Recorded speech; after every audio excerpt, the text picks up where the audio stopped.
અમદાવાદની કલેક્ટર કચેરીમાં એસીબીએ છટકું ગોઠવીને લાંચ લેતા કોન્ટ્રાક્ટ કર્મીઓ સહિત 3ની ધરપકડ કરી છે। આધાર કાર્ડ કઢાવવા માટે ફરિયાદીએ સરસપુરમાં સિવિક સેન્ટરમાં કરાર આધારિત પ્યુન જય પંચોલીનો સંપર્ક કર્યો હતો।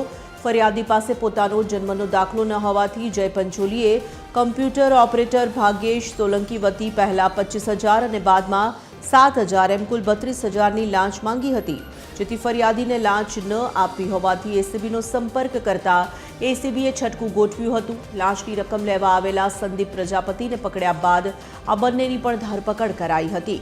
આ મામલે એસીબીએ ગુનો દાખલ કરીને ત્રણેયની વધુ પૂછપરછ શરૂ કરી છે।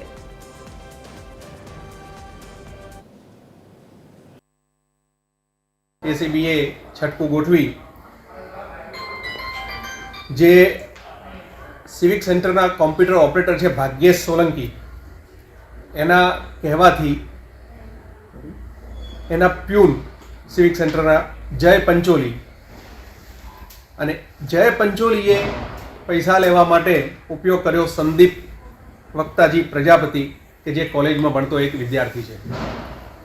આ સંદીપ વિદ્યાર્થીએ 32,000 રૂપિયા સ્વીકાર્યા જય પંચોલીના કહેવાથી, અને જય પંચોલીએ પૈસા માગ્યા હતા ભાગ્યેશ સોલંકી કોમ્પ્યુટર ઓપરેટરના કહેવાથી। આ ત્રણેય જણની કાલે ધરપકડ કરવામાં આવી છે, ગુનાની નોંધણી કરવામાં આવી છે।